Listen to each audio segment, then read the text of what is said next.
Donc je propose qu'on passe dans la foulée à la communication de François Blanchetière, qui est conservateur du patrimoine au musée d'Orsay, en charge des collections de sculptures et d'architecture pour la période 1848-1914, et dont la communication s'intitule « Du bon usage du détail dans l'art déco, le cas de Marcel Gaumont, 1880-1962 » pour les dates donc de Marcel Gaumont. Merci d'abord pour cette invitation. J'avais proposé en fait le sujet dont je vais parler aujourd'hui peu de temps après avoir quitté le musée des Beaux-Arts de Tours, où j'aurais été ravi de retourner aujourd'hui. Et voilà, je n'y travaille plus depuis un an maintenant. Mais vous allez voir que plusieurs des œuvres dont je vais vous parler aujourd'hui sont en rapport avec les collections du musée, avec des choses qui se trouvent dans la ville également, puisque Marcel Gaumont est natif de Tours et a œuvré dans la région, entre autres, pas seulement.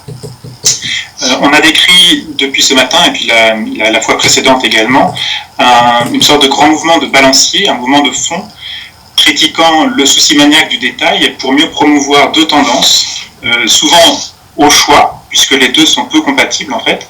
D'abord la tendance d'une vision d'ensemble, faisant appel à une certaine largesse d'exécution, plutôt que d'aller profondément dans le détail des choses, profiter du feu de l'inspiration pour livrer en quelque sorte une œuvre extrêmement cohérente. Et puis l'autre partie possible, c'est la clarté de la composition, faisant appel essentiellement à la rigueur et à la lisibilité, quelque chose de l'ordre du classique, effectivement, prenant une certaine hauteur de vue.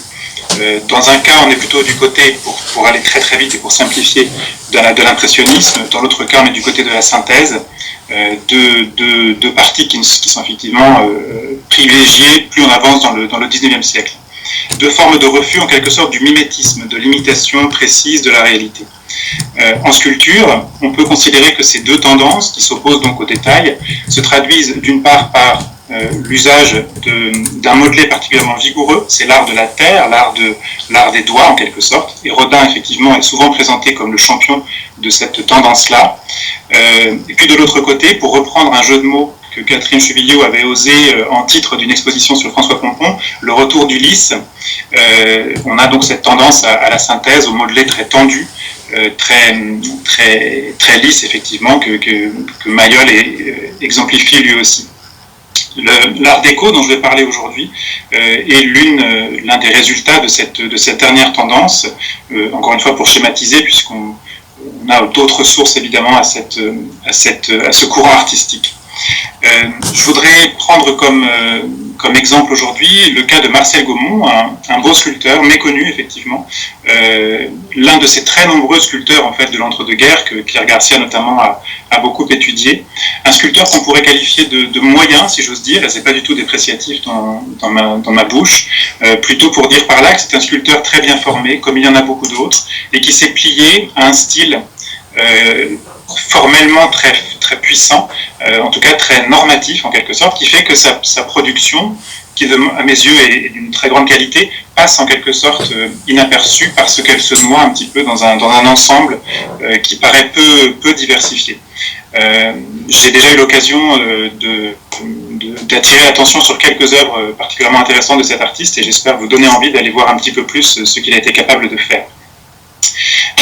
Il a la chance, qui est aussi une malchance, de tomber à une époque particulièrement faste pour les commandes, c'est-à-dire que c'est un sculpteur qui n'a eu aucun problème pour vivre de son art pendant l'essentiel de sa carrière, en particulier entre les deux guerres, et puis comme pour beaucoup d'autres artistes de cette génération, cette chance c'est en quelque sorte retourné en malédiction, puisque avec les commandes vient le qualificatif d'officiel, d'académique, qui fait que très vite ce sont des artistes qu'on ne regarde plus, à tel point que dans les histoires de l'art des années 70-80, c'est un courant qui disparaît quasiment, également parce qu'il est souvent associé, bien entendu, à ce qu'on a vu un petit peu en Sicile, c'est-à-dire un style particulièrement, dont les références formelles antiques a été aussi utilisé à des fins politiques qui ont été condamnées, et on a eu tendance, malheureusement, comme on l'a déjà dit tout à l'heure, à condamner d'une même manière le style, les résultats plastiques et les intentions politiques qu'il y avait derrière, alors qu'on le voit, ce style a été appliqué à des circonstances tout à fait différentes. Marcel Gaumont est né à Tours en 1880. Il a grandi dans un village au sud de Tours, Sorigny. J'aurais pu vous montrer aujourd'hui le monument aux morts de Sorigny, qui est son œuvre. Je ne le ferai pas parce que je vais vous en montrer quelques autres. On ne connaît pas encore bien, j'aimerais qu'il y ait une étude sur Martial Gaumont, mais il n'y a pas pour l'instant de monographie de référence. On ne connaît pas encore bien sa formation.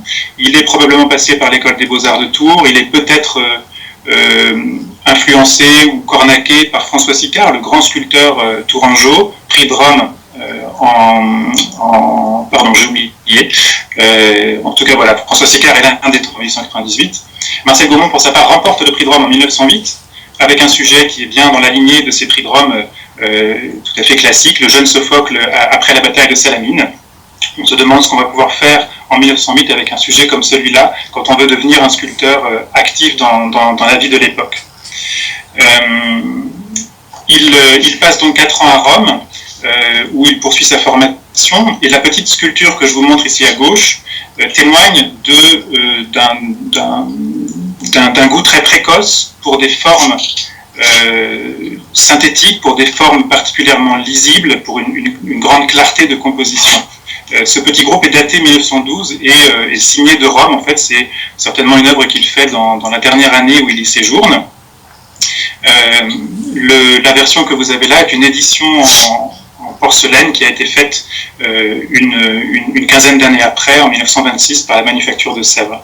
En tout cas, on voit qu'en 1912, Martial Gaumont, comme d'autres sculpteurs, il n'est pas le seul dans ce cas-là, et je ne dis pas qu'il a inventé l'art déco. Ce que je dis simplement, c'est que dès ce moment-là, il est en fait déjà marqué par des caractéristiques plastiques qui le préparent en quelque sorte à œuvrer dans ce style-là. Donc voilà, une œuvre relativement précoce qui vous donne une idée de ce style auquel assez tôt Martial Gaumont arrive, avec cette très grande clarté, cette lisibilité, cette synthèse des formes qui n'est pas complètement poussée. On n'est pas encore vraiment dans l'art déco, mais on voit que tout l'y prépare en quelque sorte. Une œuvre assez étonnante sur laquelle je vais passer vite, mais qui montre aussi comment le sculpteur petit à petit progresse.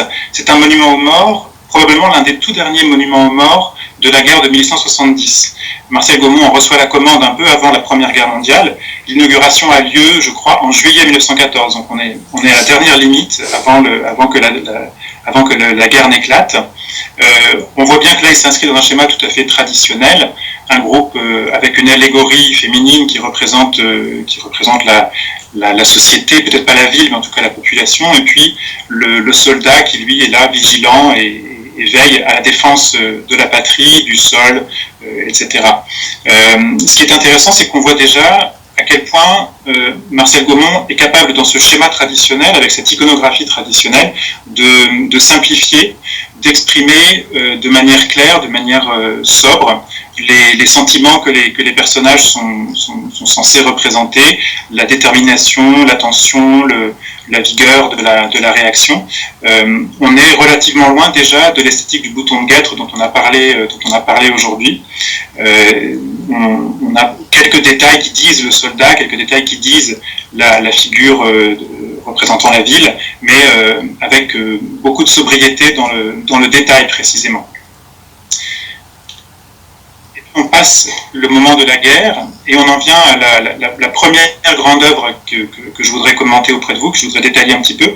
C'est un autre monument aux morts, mais cette fois un monument aux morts de la Première Guerre mondiale, qui se trouve à l'intérieur de l'hôtel de ville de Tours, le très opulent hôtel de ville construit par Victor Laloux à la toute fin du Xe et tout début du XXe.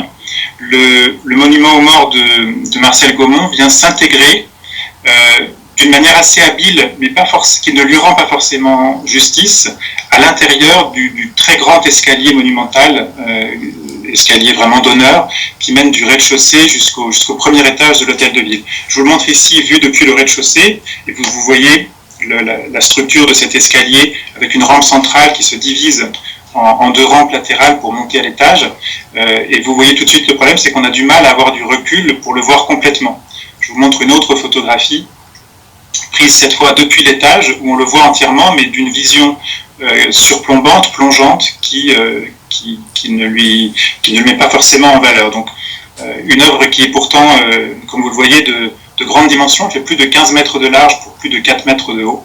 J'ai été obligé, pour vous la montrer de face et complètement, d'utiliser une ancienne photographie probablement prise avant son installation. Le monument là n'est pas tout à fait achevé. Ça vous donne en tout cas une idée de cette composition, à la fois très rigoureuse par sa symétrie et en même temps assez habile par les variations qui se sont introduites entre le groupe de gauche et le groupe de droite. On va détailler un petit peu. Je voudrais vous lire auparavant deux passages de deux articles différents de Paul Vitry, l'un des critiques les plus intéressants du début du XXe siècle, conservateur au musée du Louvre, comme on le sait, grand spécialiste de la Renaissance française, mais aussi observateur très attentif de l'art de son temps et critique dans l'art et décoration notamment, mais là c'est un article qui est ailleurs. Calme, soucieuse de style et de composition, résolument classique dans les partis pris généraux, moderne néanmoins d'accent et de goût, sensible par-dessus tout, telle nous apparaît la sculpture de M. Gaumont. Et puis, autre passage, notons l'allure classique des compositions et le renoncement à ce mouvement désordonné, à ce déchiquettement pittoresque des lignes qui fit jadis fureur. Notons l'abandon de ce réalisme un peu vulgaire dont on fit naguère et dont on fait encore souvent un tel abus dans ces œuvres monumentales, où l'entassement des détails véridiques ne supplée pas à l'inspiration et au sentiment réellement moderne que nous saluons ici. Je n'ai pas besoin de détailler, on a déjà parlé de tout cela aujourd'hui, mais on retrouve tous les topoi, effectivement, qu'évoquait Yannick Le Pape tout à l'heure, de cette opposition entre la clarté, la lisibilité et l'accumulation des détails véridiques. Ce que je retiens pour ma part dans cette critique de Paul Vitry, c'est outre la modernité qui est réelle. On n'est évidemment pas dans l'art moderne au sens où on l'entend aujourd'hui, ça n'a rien à voir avec le modernisme. Il n'empêche qu'au moment où Gaumont produit ce monument, il y a bien une forme de modernité affirmée, par le traitement des formes en particulier. Et puis je retiens également la sensibilité. Je vais tâcher de vous montrer comment effectivement Gaumont est en cela vraiment intéressant, par la sensibilité qu'il met dans certaines parties, dans le modelé des personnages notamment. Voilà ce que donne la partie de gauche. Donc on a une figure allégorique à droite, figure féminine ailée, évidemment référence antiquisante, une figure qui représente la paix, avec sa lampe à huile levée bien haut, sans doute pour aller vers les défunts dont elle va protéger le souvenir. Au milieu, ce groupe de 3 petits paysans, une jeune fille et deux jeunes garçons, avec des faux. Et puis à gauche, un élément qui n'est pas vraiment une nature morte, mais qui s'en rapproche, qui est un élément de décor et d'allégorie non figurée en quelque sorte, qui représente donc les productions agricoles, et puis les oiseaux, probablement ici également pour la paix, ce sont des colombes. Droite, en pendant, en symétrie, encore une fois, une figure martiale, puisqu'elle représente la guerre, évidemment inspirée d'Athéna. Vous verrez tout à l'heure un gorgonéon qui lui sert d'emblème à l'avant, un détail qui est comme un attribut. Les 3 jeunes garçons qui répondent aux 3 enfants de tout à l'heure, qui représentent cette fois de jeunes, peut-être la relève, de jeunes futurs soldats en quelque sorte, dans une allégorie antiquisante évidemment. Et puis à droite, donc à nouveau cet ensemble décoratif qui se rapproche d'une nature morte avec ce trépied, probablement là aussi une manière d'honorer les morts. Donc une composition d'une très grande clarté, effectivement. Ce qui m'intéresse, et que j'espère que mes photos vous permettent de le voir, c'est effectivement la sensibilité dont parle Paul Vitry, qui est tout à fait réelle dans ces groupes d'enfants. Il n'y a là aucun schématisme, finalement, on a des poses tout à fait naturelles. Marcel Gaumont a su étudier en fait ces personnages dans une pose qui très équilibrée, très calme, mais avec beaucoup de sensibilité dans le modelé. Il est pur, le détail, il n'y a rien de superflu, excusez-moi. Mais à la fois les poses et le détail de la musculature sont d'une grande netteté, d'une grande lisibilité et en même temps de quelque chose de très naturel. À gauche, par exemple, la pose de la jeune fille est légèrement courbée, elle n'a rien de raide, quoiqu'elle s'appuie sur la pierre. Et puis à droite, à l'inverse, ces jeunes gens qui sont dressés avec beaucoup de vigueur, mais une certaine souplesse également. À l'inverse, Marcel Gaumont synthétise de manière très poussée, de manière très graphique, les éléments aux deux extrémités, qui sont des éléments plus allégoriques. Cette fois, plus de prétention du tout au naturel. On a des formes très aplaties, un travail des lignes particulièrement poussé, qui n'hésite pas à aller vers quelque chose de schématique en quelque sorte. Il oppose là deux registres tout à fait différents de travail de la matière et de rendu des éléments figuratifs. De l'autre côté, on a le même phénomène avec ce travail là tout à fait typique de l'art déco, ces formes aplaties, ce travail du relief en niveaux successifs peu profonds et toujours ramené dans un plan extrêmement plat. Et puis je vous montre quelques détails de près, j'espère que les photos sont assez lisibles pour vous montrer la très grande qualité du travail de la matière. En fait, il y a une très très grande maîtrise technique dans cette œuvre de Marcel Gaumont. Un technicien très très abouti, sans aucune virtuosité, ce n'est pas du tout l'objectif, mais avec des effets de matière, notamment, je ne sais pas si vous le voyez sur le bouclier à droite, ce travail de rainurage à la gradine en fait de lignes parallèles, radiantes en quelque sorte, qui animent la surface. On est dans une sorte de détail pour le coup, qui est un détail non figuratif, mais simplement un détail qui permet l'animation de la matière par le jeu de la lumière sur les formes. Je passe à un autre monument, tout à fait de la même période, au milieu des années 20, mais dans un contexte complètement différent. Le monument aux morts de la ville de Laon.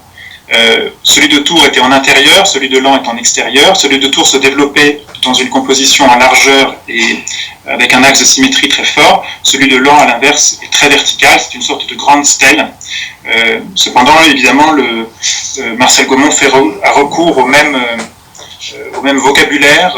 À nouveau, on retrouve une figure de femme ailée. Alors, évidemment, là, on voit bien tout le parti que des régimes totalitaires, que le fascisme ou de l'autre côté le communisme ont pu tirer de cette esthétique et de ces références antiques. Là n'est pas le propos, mais on aurait grand tort d'assimiler en quelque sorte, encore une fois, le style avec les intentions politiques. Il y a là on est dans un registre de valeurs qui ne trahissent pas forcément les mêmes intentions, évidemment. On retrouve le Gorgonéon, il y a une certaine répétition, peut-être pas, mais en tout cas l'utilisation de manière constante des mêmes éléments figuratifs dans ces allégories féminines d'une certaine force guerrière, d'une force de résistance et de contestation de la violence de l'occupant. Je pense que c'est ça qu'il y a derrière. Le travail des ailes est toujours extrêmement graphique, toujours très, très efficace, même dans cette version complètement redressée.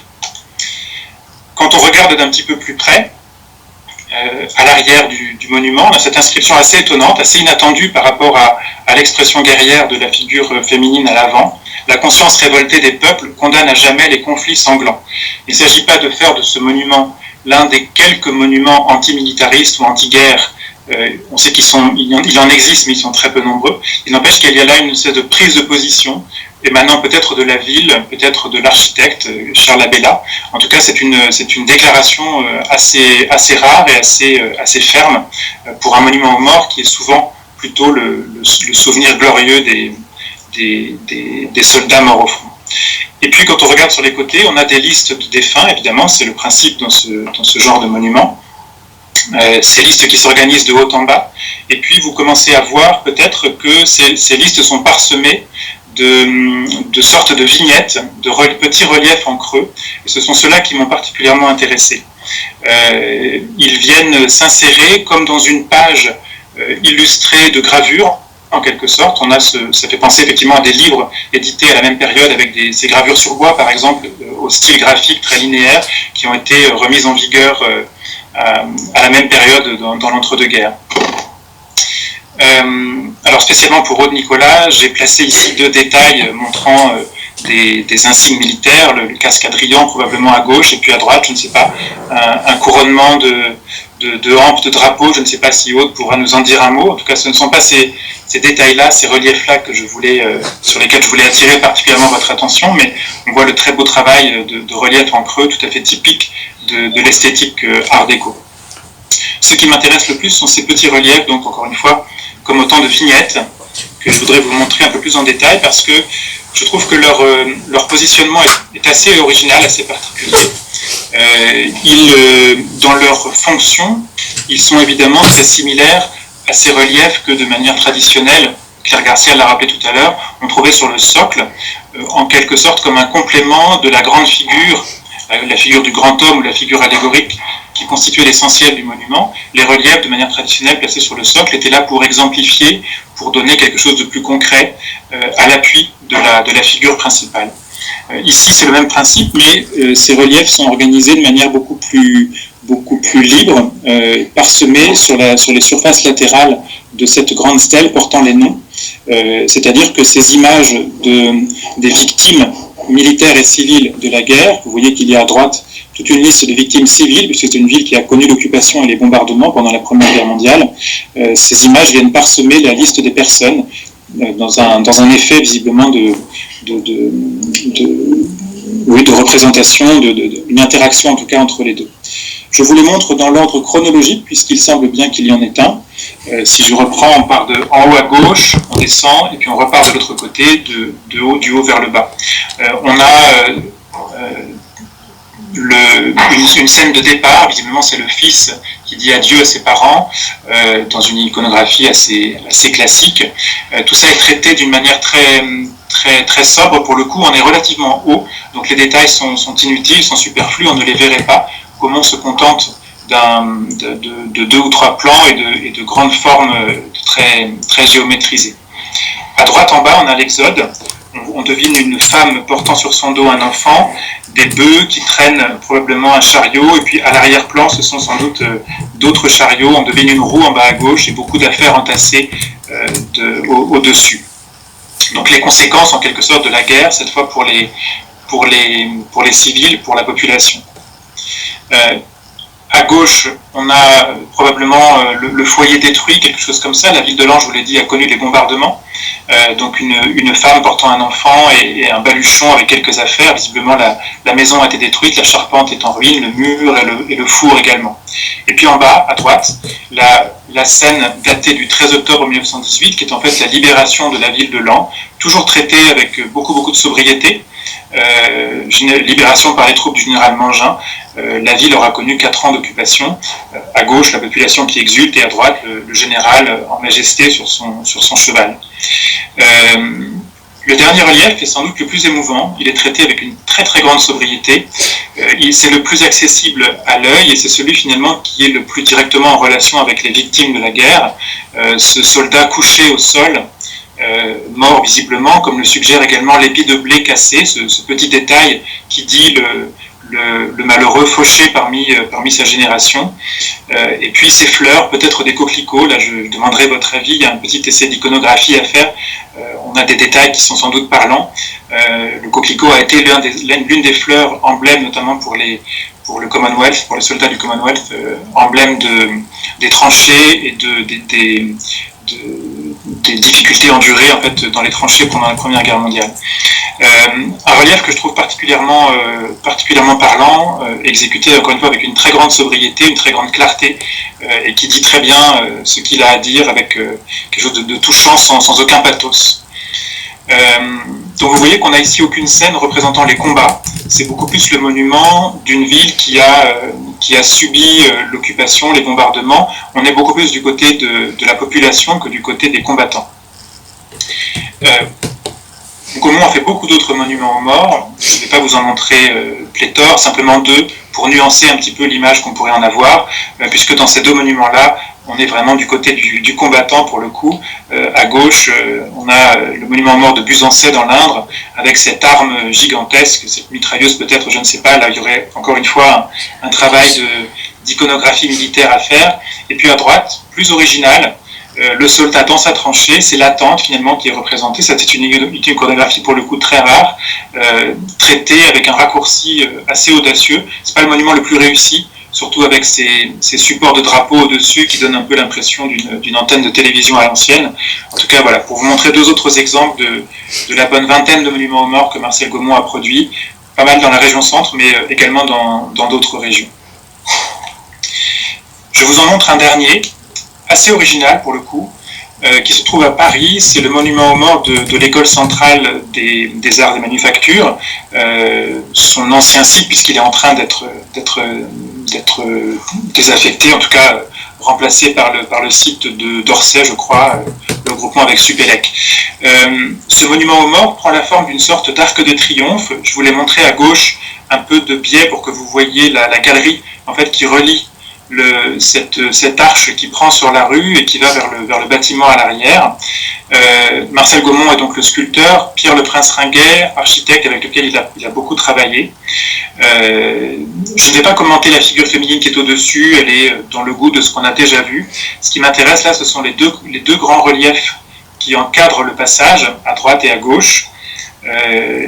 Dans cette sorte d'arc de triomphe, encore une fois, ce sont les décors des piles, si on veut, entre lesquels passent au quotidien les élèves, les descendants, si j'ose dire, de ceux qui ont, comme le dit une inscription, organisé la défense, le combat et sauvé la patrie. On est à nouveau dans un assez bel exercice, je trouve, de simplification mêlée d'un sentiment tout à fait précis de la vie. On voit que Gaumont n'hésite pas à recourir à un schéma assez rigoureux. Il subit la loi du cadre en quelque sorte qu'il s'est lui-même imposé. Les deux personnages à gauche, un officier d'artillerie probablement, et à droite un officier de l'aviation, adoptent une pose tout à fait similaire, frontale, avec la tête tournée de côté. C'est un artiste qui a regardé l'art égyptien, on en reparlera tout à l'heure. Dans la simplification des formes, c'est probablement quelque chose qui aura été intéressant.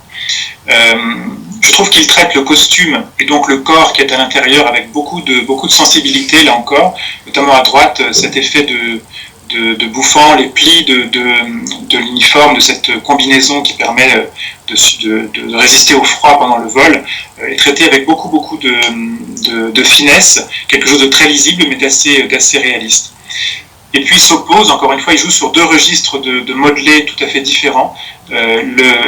Ces détails qui sont comme deux symboles en fait des armes dans lesquelles servent ou ont servi ces soldats. À gauche, l'artillerie, résumée par les roues et le canon, et puis à droite l'aviation avec l'extrémité du moteur et l'hélice. Il y a un jeu que je trouve tout à fait brillant de réponse entre les deux, de simplification des formes de manière extrêmement parlante. On a deux détails finalement de deux machines qui nous disent de quoi il s'agit et de quelle arme ces soldats relèvent. On progresse un peu dans le temps, on arrive dans les années 30 avec une œuvre tout à fait différente que j'aurais été ravi que vous puissiez voir à Tours puisqu'elle se trouve dans l'un des deux escaliers du musée des Beaux-Arts. C'est un projet de colonne décorative pour un bassin qui aurait dû orner la Casa Velázquez. On ne sait pas exactement si la version en pierre a été réalisée, puisque soit elle a été réalisée, mise en place et quasi immédiatement détruite dans les bombardements de 1936, soit les bombardements sont arrivés trop tôt, elle n'a pas pu être mise en place et elle a disparu. En tout cas, il en reste cet exemplaire en plâtre et un autre également au musée de Saint-Quentin. Je ne vais pas vous en faire une description détaillée et complète, je voudrais juste parler avec vous de la manière dont elle est composée, la manière dont, en fait, Gaumont articule ici un ensemble de détails, si je puis dire, qui composent par juxtaposition, en fait, une sorte de fresque, un terme tout à fait impropre, mais qu'on emploie très fréquemment pour ces grands décors assez typiques de l'art déco. Je vais juste m'arrêter sur l'une des faces. Chaque face a un sujet, en fait, l'une décrit la nature, l'autre l'amour, une autre les arts, si je ne me trompe pas. Celle-ci est consacrée à Zeus. Je vous montre à gauche la partie basse, avec la figure de Corée, entourée par deux arbustes qui prennent leurs racines dans le sol.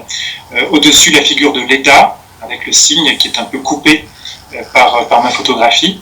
Et puis, on change complètement d'échelle avec cette figure tout à fait impressionnante de Zeus, le dieu avec la foudre, dont le bras très musculeux apparaît au premier plan. Là, on a un jeu d'échelle qui est tout à fait étonnant. Et puis, la tête au-dessus, très classicisante, dont sort, tout en haut, la figure d'Athéna avec son bouclier et sa chouette.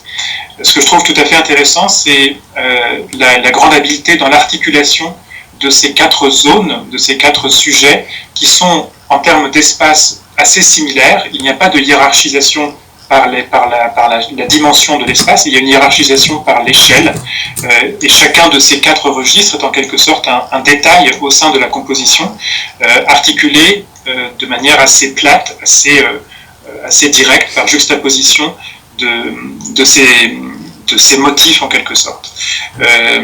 C'est un travail que je trouve qui suppose une grande préparation par le dessin très probablement. Encore une fois, on est dans une logique tout à fait typique de l'art déco.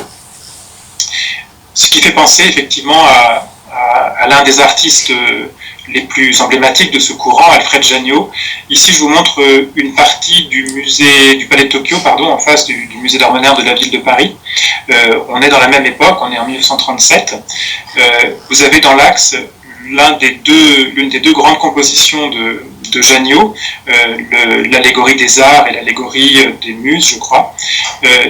Marcel Gaumont a participé au décor du Palais de Chaillot, et les reliefs que vous voyez ici, qui sont d'un parti tout à fait différent de cette grande fresque de Jagnot, avec ce motif tout à fait sobre, isolé, sur cette grande surface plane et courbée, répond comme sur un tout autre mode en fait conçu par les architectes à la grande fresque de Jagnot. Donc 2 manières tout à fait différentes de composer. Ici avec Jagnot, on voit une méthode de composition assez similaire à celle que Gaumont emploie dans la colonne de tout à l'heure, avec un ensemble de motifs qui sont autant de détails juxtaposés, sans véritable hiérarchie, avec une certaine... on lit bien des parties différentes, mais la composition finalement, qui était l'argument principal pour le renoncement aux détails, la composition ne gagne pas tellement en clarté. On peut la trouver relativement confuse si on ne s'applique pas à la lire, c'est-à-dire que chaque figure, chaque élément iconographique est peu détaillé, il est synthétisé, mais dans l'ensemble, la densité de la composition par l'assemblage de ces motifs en juxtaposition donne un effet de tapisserie en quelque sorte, qui vient contredire cette obsession de la clarté des grandes lignes de la composition. Il y a là quelque chose que je trouve assez étonnant dans l'articulation entre les parties et le tout, un peu à contre-emploi par rapport à ce qu'on attend en quelque sorte de la clarté, de la lisibilité et des grandes lignes qui doivent dominer la composition dans l'art déco. Marcel Gaumont lui livre un travail différent, c'est ce motif qui sur la façade à gauche est isolé au centre d'une grande surface plane. C'est aussi un mode de composition par opposition, le motif en saillie sur une grande surface sans aucune animation. Ce genre de motif particulièrement clos en quelque sorte se prête évidemment très bien à l'isolement, et on voit que Gaumont n'a eu aucun mal à la réutiliser pour une médaille à droite. Le motif s'isole parfaitement du bâtiment pour lequel il a été conçu. Je voudrais vous montrer un dernier exemple. Alors pardon pour les couleurs, je ne sais pas ce qui donne ce ton assez étrange. On progresse encore dans le temps et on s'approche de la fin de la carrière de Marcel Gaumont avec un projet de monument à Balzac pour la ville de Tours, dont je vous montre ici 2 photographies anciennes de l'une des 2 maquettes qui sont connues par ces photos. C'est un projet qui n'a pas abouti, auquel j'avais consacré une exposition l'année dernière à l'histoire des monuments à Balzac, puisque Tours, ville natale de Balzac, a été la première à lui élever un monument que vous avez ici à gauche, par Paul Fournier. Monument, tout ce qu'il y a de plus traditionnel, son génie particulier, efficace, la figure de l'écrivain assis, avec ses attributs, qui sont pour certains des détails, comme la plume, le livre, le rouleau sur lequel l'écrivain écrit, et pour d'autres non pas des détails, mais des éléments constitutifs de la manière dont la figure est vêtue, dont elle est représentée, la très célèbre robe de chambre, et puis la coupe de cheveux, les cheveux longs, dont l'archétype a été donné par David d'Angers. Je ne développe pas tout cela. Ce monument est en quelque sorte le point de départ. Il a été érigé à Tours en 1889, et puis il a disparu en 1942, avec sa fonte pendant la Deuxième Guerre mondiale. Il s'est passé une chose entre-temps, évidemment, c'est le monument à Balzac de Rodin qui fait que la représentation du grand homme, et en particulier Balzac, devient difficile. C'est la raison pour laquelle Marcel Gaumont prend un tout autre parti. Ce n'est plus le grand homme qu'il veut représenter, qu'il veut honorer. C'est l'œuvre, c'est la comédie humaine, avec un monument, comme vous le voyez ici, de très grande dimension, plus de 7 mètres de haut. Et voici, je vais terminer avec cela, la maquette, l'une des maquettes qu'il a réalisées, qui vous montre, on n'est plus dans l'art déco, mais qui vous montre une sorte de survivance de cette manière de composer par juxtaposition de motifs, de détails qui ne sont plus hiérarchisés, qui sont en fait appliqués sur le fond à un degré d'importance qui est le même. Je ne sais pas si on peut encore parler de détails, du coup, c'est un petit peu là-dessus, je voudrais conclure avec vous, mais vous voyez qu'on a un certain nombre de personnages avec leur identification. Il y a une inscription disposée en registres superposés sur la façade principale, et puis sur la façade, sur le côté de droite, des scènes qui sont juxtaposées, entremêlées. On a là un Gaumont qui s'écarte des figures claires de l'art déco, qui va vers quelque chose de plus confus. C'est peut-être une des raisons pour lesquelles ce projet n'a pas vu le jour. Il n'a peut-être pas convaincu à une époque où, effectivement, Claire l'a évoqué tout à l'heure, les données de l'hommage commençaient à être complètement différentes. On ne peut plus aussi facilement rendre hommage au grand homme, et rendre hommage à la multitude des figures de la comédie humaine, c'est quelque chose de très compliqué. Gaumont s'y est essayé, avec cette juxtaposition de motifs, sans avoir forcément réussi à aboutir dans son projet. Sur cette note un peu nostalgique, en tout cas d'inaccomplissement, que je conclus cette intervention. Merci beaucoup François. On va pouvoir justement échanger pendant une dizaine de minutes, grand maximum, sur les 3 interventions. Donc les débats sont ouverts. Alors moi je peux répondre tout de suite à François puisqu'il m'a interpellé directement dans sa communication. Alors pour en tout cas le monument aux morts, l'arme qui est représentée dans les mains du poilu, c'est une mitrailleuse Hotchkiss, qui est une des mitrailleuses de tranchée. Voilà, ça c'est la première réponse. L'autre, il faudrait que je revoie pour dire exactement, mais j'ai vu une couronne de laurier, enfin c'est plus un trophée d'armes, je pense, voilà, qui a été adapté dans le style art déco, avec une iconographie qui effectivement est très proche de ce qui se fait dans le monument commémoratif militaire. C'est pour ça que je n'ai pas développé cette formule qui est assez traditionnelle. Les petites vignettes, en revanche, je les trouve particulièrement intéressantes et originales dans leur articulation avec l'ensemble et dans leur traitement. Alors, je sais que François Robichon voulait poser une question. Ensuite, j'ai Louis Deltour et puis j'ai Margot également. Alors, la parole est à François Robichon. Oui, moi, c'est une question à propos de la tour du travail de Rodin. Est-ce que finalement cette tour n'a pas été en compétition avec le projet de Jules Dalou, qui était quand même un peu sur le même créneau, si je puis dire? Alors, c'est possible. Néanmoins, je dis pas de bêtises, Dalou est mort en 1902 ou pas du tout?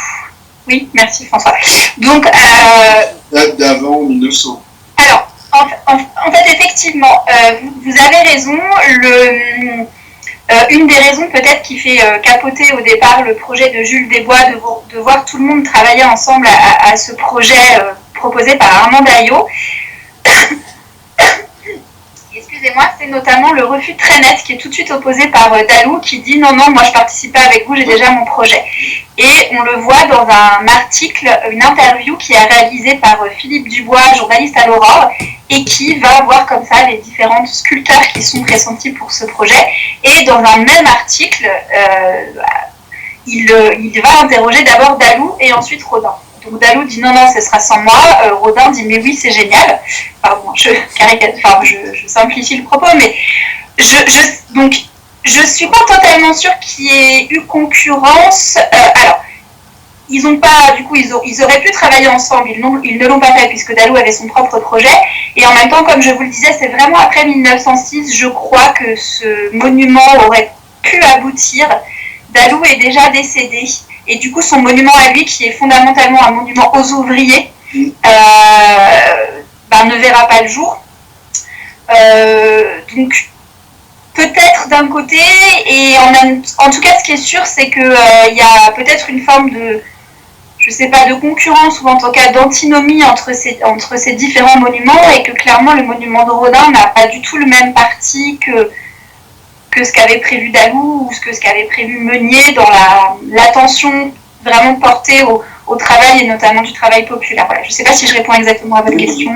Mais dans ce projet mégalomane, il y avait un financement qui avait été imaginé. L'État qui... Non, en fait, alors, vous avez raison, le projet est oui, et je pense c'est très mégalomane et en fait, j'ai pas pu tout vous dire, mais plus ça va et plus ce qui est prévu est absolument délirant avec des ascenseurs, électrification, lumière à l'intérieur et un monument qui aurait dû faire 130 mètres de haut. Il est possible que Rodin ait souhaité, enfin en tout cas on a plusieurs témoignages sur le fait que Rodin aurait souhaité y être enterré. Je pense que c'est ce que j'essaie de faire, de dire dans ma communication, c'est qu'il y a un statut qui n'est pas clair autour de ce monument finalement, entre monument au travail, vision personnelle de l'artiste, et par ailleurs, clairement, il y a plus ça va et plus ça devient complètement délirant, et de toute façon, il n'y a pas de financement. Il ne faut pas oublier non plus qu'en 1906, peu de temps après le drame de Courrières, qui de manière paradoxale lance le monument, Clémenceau devient ministre de l'Intérieur, si je ne me trompe pas, il envoie tout de suite l'armée à Courrières pour mater tout le monde. On n'est pas non plus forcément dans une période où le gouvernement va se lancer tout de suite dans un projet aussi pharaonique pour mettre en valeur le travail. Alors Louis Deltour, vous aviez une question. Oui, vous m'entendez? Voilà. Merci beaucoup. Vous m'entendez? Oui, très bien. Ma question s'adresse à François Blanchetière. Merci beaucoup pour votre communication. C'est vrai que Marcel Gaumont, c'est un artiste dont on entend assez peu souvent parler. Et c'est très agréable de suivre avec vous comme ça les lectures formelles et assez précises de ses œuvres. J'aurais disons une remarque et une question à vous poser. Pour la remarque, moi ce qui m'a frappé dans ce que vous disiez et dans ce que vous avez montré, c'est la centralité de la question du style. Alors dans l'article de Vitry, mais c'est quelque chose qu'on retrouve de manière plus large, disons, chez les critiques et les artistes de l'entre-deux-guerres et même plutôt de l'immédiate avant-guerre. Je pense par exemple à ces deux articles d'André Véra, le premier publié en 1912, si je dis pas de bêtises, le second en 18, et qui porte sur la création d'un nouveau style et qu'on a très souvent placé à l'origine de ce qu'on a appelé ensuite rétrospectivement l'art déco. Et ce que je trouve intéressant, c'est que justement le style, alors qui prend un peu plusieurs sens, le style est à la fois conçu comme grand style, mais aussi comme style d'époque et style individuel, passe par la suppression du détail, et en tout cas par ce qu'on a pris l'habitude d'appeler la synthèse. Et à mon avis, c'est peut-être une des clés de compréhension de la valorisation du décor et du décoratif qui, à partir de... on peut dater ça à plusieurs moments, mais disons autour de 1900, on prend un véritable essor et qui, dans l'entre-deux-guerres, connaît une véritable explosion. Ça, je trouvais que c'est vraiment intéressant à propos de votre communication. Et la question que je voudrais vous poser, c'est une question un peu intéressée, vous m'excuserez. Je travaille sur les artistes de l'entourage de Jean Dupas, donc qui est prix de Rome de peinture en 1910, donc évidemment a côtoyé Gaumont pendant son séjour romain, et qui ont vraisemblablement dû échanger compte tenu de la proximité, on va dire, stylistique entre les deux artistes. Et du coup, la question que j'aurais voulu vous poser, c'était de savoir si vous aviez des éléments, disons, sur la proximité ou les collaborations éventuelles entre Gaumont et les sculpteurs, et certains sculpteurs contemporains. Vous nous avez montré Janniot. Alors Janniot, lui, il est prix de Rome aussi, mais un peu plus tard, donc il séjourne pas en même temps que Gaumont à la Villa Médicis. Mais en voyant notamment les reliefs que vous nous avez montrés pour le monument de Laon, on pense à quelqu'un comme Bouchard ou Landowski. Et je me demandais si vous aviez des éléments qui pourraient attester de liens entre ces artistes. Malheureusement, comme j'ai dit, il manque un travail, une monographie de référence sur cet artiste-là comme sur beaucoup d'autres, pour cette génération-là. Claire Garcia est mieux placée que moi pour le dire. On n'a pas de fonds d'archives non plus à ma connaissance. Il y a un petit ensemble de photographies, de dessins et quelques documents qui ont été recueillis par le musée des Beaux-Arts de Tours dans les années 90 mais qui n'a pas encore été exploité. J'essaie de pousser côté École du Louvre ou Université pour qu'un travail soit fait sur ce sculpteur-là, mais encore une fois il fait partie d'une génération qui attend encore des historiens qui pourront développer la connaissance. Je n'ai donc pas d'éléments à vous donner. Ce que je constate, c'est qu'on connaît mieux pour l'instant les relations avec les architectes tout simplement parce que on constate que la primauté de l'architecte est importante à cette période-là et que c'est sous l'égide de l'architecte que beaucoup de projets se font. Donc Pierre Le Prince-Ringuet dont j'ai parlé, Albert Laprade également, Charles Abella, et puis des architectes tourangeaux, notamment Chaussemiche ou Pierre Boye. À partir de ces architectes, et on peut peut-être reconstituer des galaxies en quelque sorte de collaborateurs qu'ils auront réunis. Mais voilà, le travail reste à faire et non, je suis désolé, je n'ai pas d'éléments à vous donner. La question de Rome, effectivement, est intéressante aussi, puisque l'académie est un lieu où les spécialités se croisent et où des relations se nouent quelquefois pour la carrière tout entière. Donc, ravi que ça vous ait intéressé, malheureusement, le travail reste à faire. Bon, j'aurais essayé.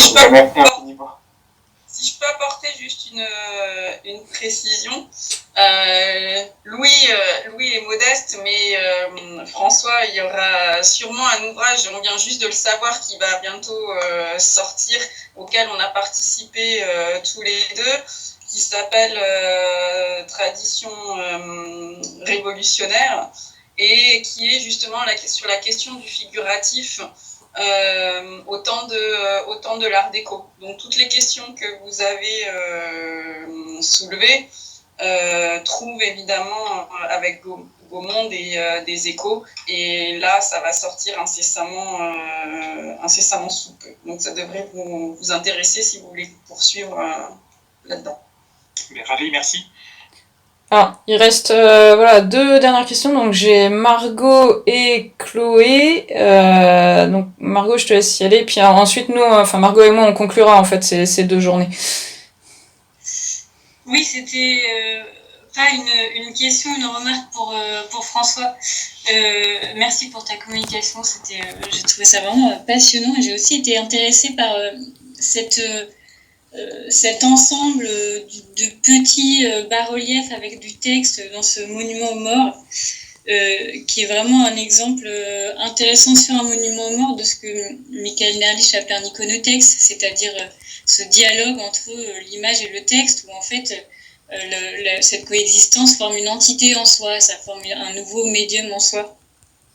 Et en fait, ça m'a fait penser... Je ne sais pas trop ce que le parallèle vaut, mais ça m'a fait penser au monument à la guerre de Corée qu'il y a à Philadelphie, qui date de 2002, qui en fait est un monument qui utilise à la fois du texte et surtout des photographies qui sont gravées dans le marbre, et qui fait donc dialoguer comme ça l'image et le texte, où le texte commente l'image et le complète, et je trouve que cette mise en page est vraiment très... Et j'imagine qu'il y en a d'autres. J'ai travaillé un peu sur les monuments aux morts de la région ici pour une conférence que j'ai faite l'année dernière en 2018. Un monument aux morts assez modeste, mais qui incluait des photographies noir et blanc des défunts émaillés sur des petits médaillons métalliques fixés sur le monument aux morts. C'est un peu ce qu'on trouve sur des tombes en fait de la même période. Effectivement, c'est sans doute un moment aussi où l'articulation entre des images utilisant des techniques plus modernes peut commencer probablement, mais non, il y a beaucoup de travail à faire sur cette période et sur ces monuments, effectivement.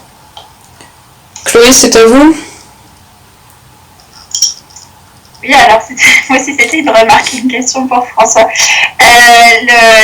Ce que tu disais sur le grand relief de Janio au Palais de Tokyo, je trouvais que c'était très intéressant. La remarque et la question, si tu avais pu creuser les relations entre Gaumont et les différents architectes avec lesquels il travaille pour les monuments aux morts, puisque évidemment j'imagine que ça conditionne, comme tu l'as sous-entendu aussi, ça conditionne énormément ce qui est possible ou pas en termes de représentation sculptée et donc de recours aux détails dans la figuration.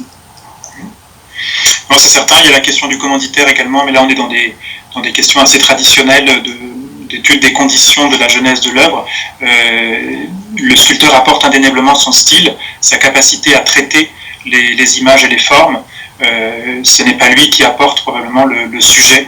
Là, il y aurait à connaître beaucoup mieux les sources que je n'ai eu le temps de le faire, évidemment.